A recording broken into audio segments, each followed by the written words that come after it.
আউযু বিল্লাহি মিনাশ শাইতানির রাজিম। বিসমিল্লাহির রহমানির রহিম। সূরা তাকবীর মক্কায় অবতীর্ণ। এই সূরা 29টি আয়াত এবং একটি রুকু সম্পন্ন। আব্দুল্লাহ ইবনে ওমর রাদিয়াল্লাহু আনহু রাসূল সাল্লাল্লাহু আলাইহি ওয়াসাল্লামের সূত্র বর্ণনা করেছেন, কোন ব্যক্তি যদি কিয়ামতের দৃশ্যাবলী নিজ চোখে দেখতে চায়, অবলোকন করতে চায়, তাহলে সেই ব্যক্তি যেন ইনফিতর, ইনশিকাক এবং সূরা তাকবীর পাঠ করে।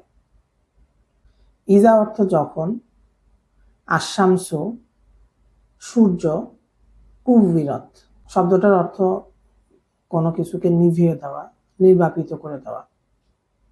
ইদা শামসু কুবিরত যখন সূর্যকে নিভিয়ে দেওয়া হবে, সূর্যকে যখন নিষ্প্রভ, নির্বাপিত করে দেওয়া হবে। ওয়া ইজা এবং যখন আন নুজুম অর্থ তারকারাজি, ইনকাদারত, ইনকাদারত শব্দটার অর্থ, এটা একটা ভার্ব, কোনো কিছু ছত্রভঙ্গ হয়ে যাওয়া, খসে পড়া। তো তারকারাজি যখন বিক্ষিপ্ত হবে, ছত্রভঙ্গ হয়ে যাবে এবং খসে খসে পড়বে। ওয়া ইজা এবং যখন আল জিবালু পাহাড় সমূহ সুইয়িরত চালনা করা হবে। তো পর্বতরাজি যেভাবে স্থির হয়ে আছে এরকম স্থির থাকবে না, ঠিক যেভাবে ধূলিকণা বাতাসে ওড়ে ওইভাবে কিয়ামতের এই সময়টাতে পাহাড়কে চালনা করা হবে। পাহাড় বিক্ষিপ্ত ধূলিকণার মতো বাতাসে উঠতে থাকবে। ওয়া ইজা এবং যখন আল ঈশার, ঈশা শব্দটা বোঝায় গর্ভবতী উটনি, যেই উটনির গর্ভের মেয়াদ 10 মাস হয়ে গিয়েছে। সাধারণত 1 বছর সময়ে উটনি বাচ্চা প্রসব করে। যেই উটনির গর্ভধারণের মেয়াদ 10 মাস হয়ে গিয়েছে, আর মাত্র 2 মাস বাকি আছে সন্তান প্রসবে, এই উটনি আরবদের নিকটে অত্যন্ত মূল্যবান। সবসময় এই উটনিকে দেখে শুনে রাখা হয়, খেয়াল করা হয়। তো এরকম মহামূল্যবান একটা সম্পদ 10 মাসের গর্ভধারিণী উটনি রুত্তিলাত, রুত্তিলাত অর্থ কোনো কিছু বাতিল হয়ে যাওয়া, বেকার হয়ে যাওয়া, মূল্যহীন হয়ে পড়া। তো এই উটনি তখন মূল্যহীন হয়ে পড়বে। ওয়া ইজা এবং যখন আল বুহুশ, বুহুশ অর্থ হিংস্র প্রাণী, বন্য প্রাণী, বন্য জন্তুগুলো হুশিরত সমবেত করা হবে, একত্রিত করা হবে। তো বন্য প্রাণীগুলোকে যখন একত্রিত করা হবে, এই একত্রিত করা হবে হয়তো তাদের হিসাব গ্রহণের জন্য, কারণ এই হিংস্র জন্তু জানোয়ার তাদেরও একটা হিসাব হবে। তারপরে আল্লাহ সুবহানাহু ওয়া তাআলার আদেশে সবাই মাটি হয়ে যাবে। আবার এই একত্রিতকরণ এভাবেও হতে পারে যে কিয়ামতের ভয়াবহ দৃশ্যগুলো দেখার পরে এই জন্তুগুলোর ভেতরের হিংস্রতা হারিয়ে যাবে। শিকার, শিকারী উভয় প্রাণী গায়ে গা মিলিয়ে পাশাপাশি দাঁড়িয়ে থাকবে, কেউ কারো উপরে আক্রমণ করবে না, হতবিহ্বল হয়ে যাবে। ওয়া ইজা এবং যখন আল বিহারু সমুদ্র সমূহকে সুজ্জিরত, সুজ্জিরত শব্দটার অর্থ কোনো কিছু ফাঁপিয়ে তোলা, ফুলে তোলা। তো সমুদ্র সমূহকে যখন ফুলে তোলা হবে, অর্থাৎ সমুদ্রগুলো যখন উন্মত্ত হয়ে যাবে, হাদিসে এরকম বর্ণিত হয়েছে যে সাগর, উপসাগর, নদ নদী, খাল এ সকল কিছু একত্রিত হয়ে একটা মহাসাগরে পরিণত হবে। আল্লাহ সুবহানাহু ওয়া তাআলা সূর্যকে এই মহাসমুদ্রে নিক্ষেপ করবেন, ফলে এই পানিগুলো সম্পূর্ণটাই আগুনের রূপ ধারণ করবে। এই মহাসমুদ্র একটা মহা উত্তাল, একটা আগুনের সমুদ্রের রূপ নেবে। এই উত্তপ্ত পানীয়কেই বলা হয়েছে হামিম, যেটা জাহান্নামীয়দের পানীয় হবে। ওয়া ইজা এবং যখন আন নুফুস মানুষকে, আত্মাসমূহকে জুবিজাত সমশ্রেণীর সাথে মিলিত করা হবে। প্রত্যেক মানুষ তার সমশ্রেণীর মানুষের সাথে মিলিত হবে। প্রথমত জুবিজাত আত্মাগুলোকে দেহের সাথে সংযোজিত করা হবে, তারপরে প্রত্যেক মানুষ তার সমগোত্রীয়, অর্থাৎ দুনিয়াতে যারা সমচিন্তার ছিলেন, যাদের আমল কাজকর্ম একই রকম ছিল, এরকম মানুষজন পৃথক পৃথক হয়ে তাদের এরকম দলের মধ্যে সমবেত হতে থাকবে। সূরা ওয়াকিয়াতে বড় 3টা দলের কথা বলা হয়েছে।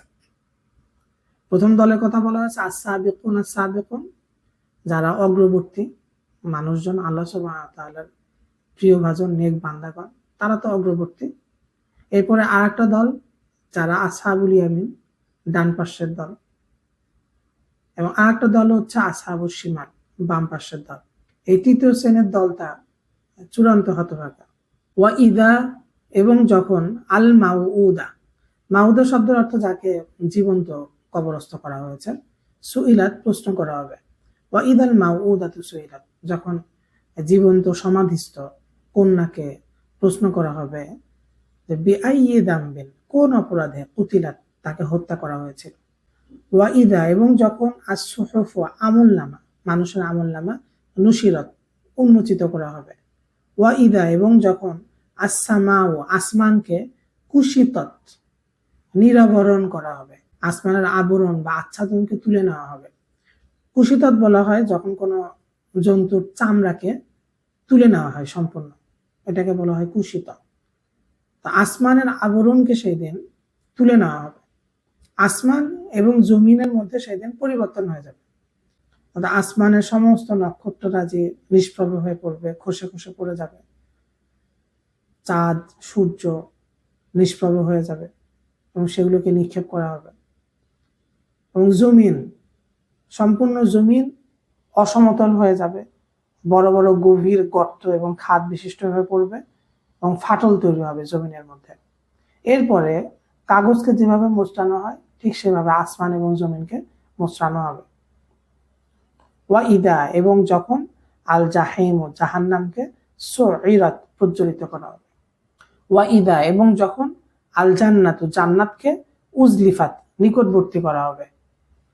আলিমাত, সেই দিন অবগত হবে, জানবে, নাফসন, প্রত্যেক মানুষ, প্রত্যেক আত্মা, মা আহদারাত, সেই দিন প্রত্যেক আত্মা তার কৃত নিজের আমল সমূহ সম্পর্কে অবগত হবে, জানতে পারবে।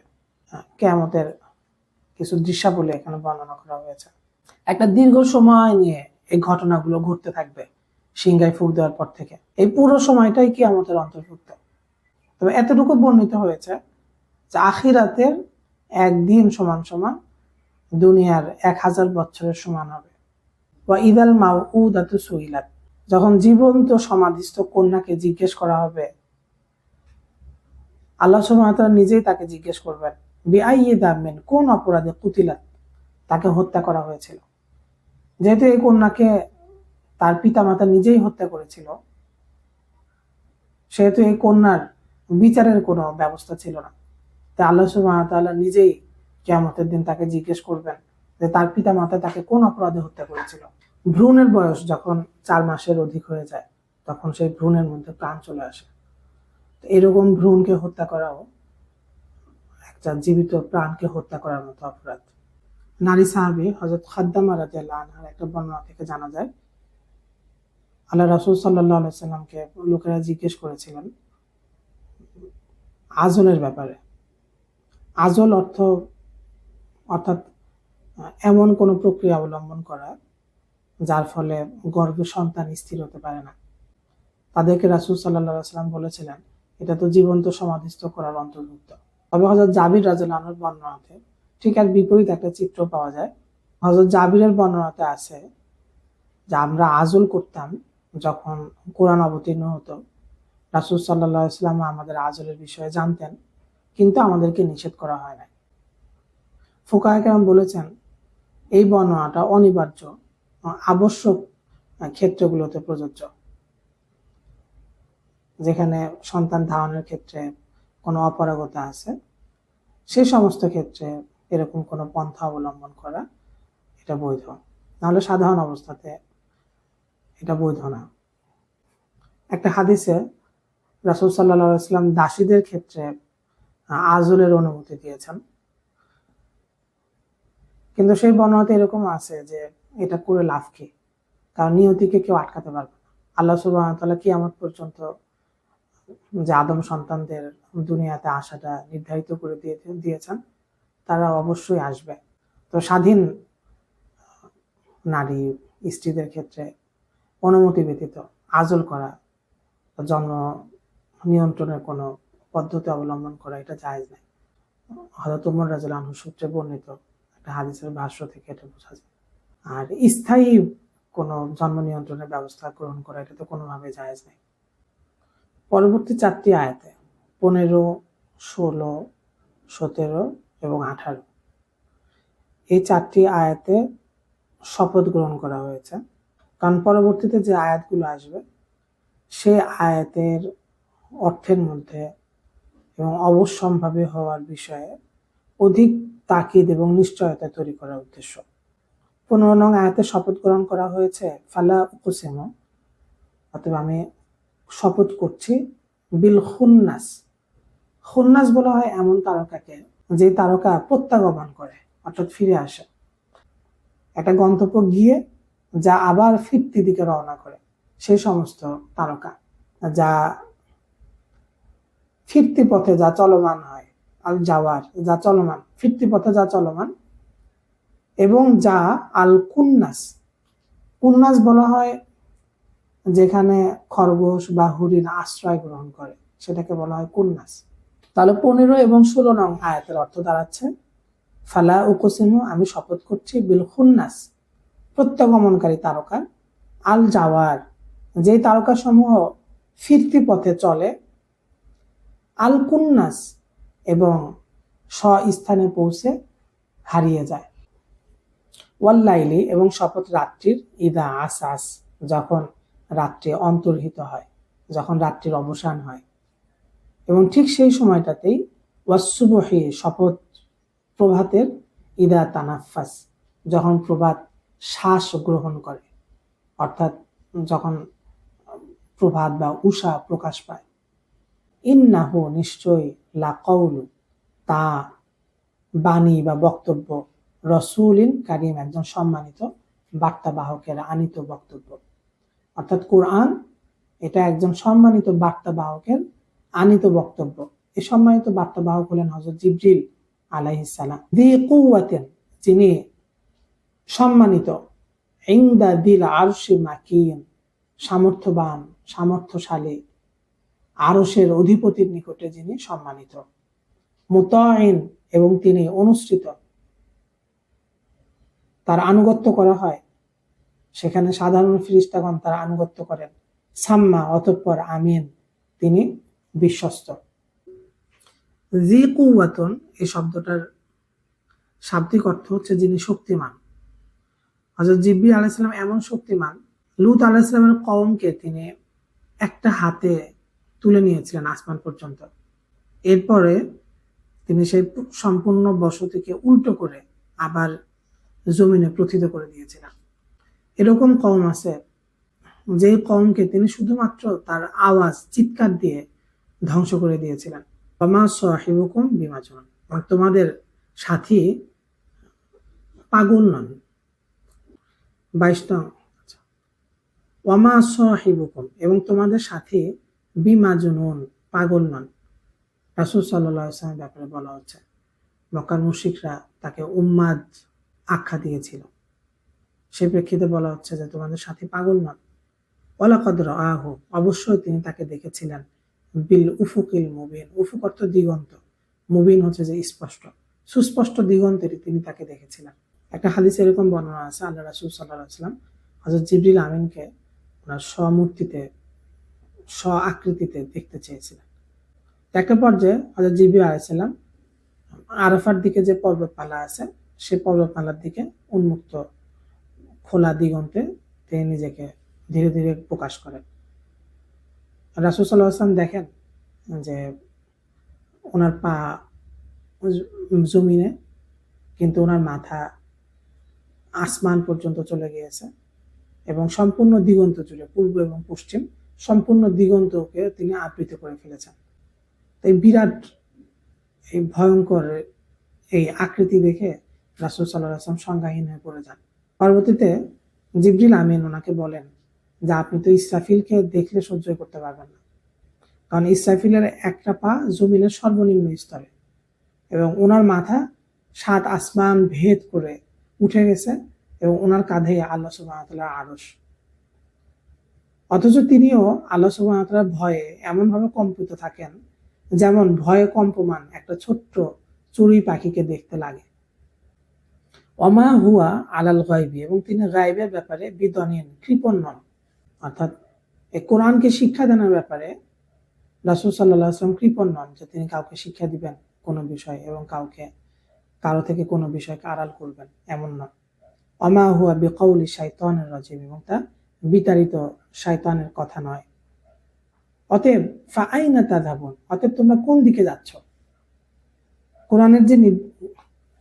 কোরআনের নির্দেশিত যে পথ, সেই পথটা ছেড়ে তোমরা কোন দিকে যাচ্ছ?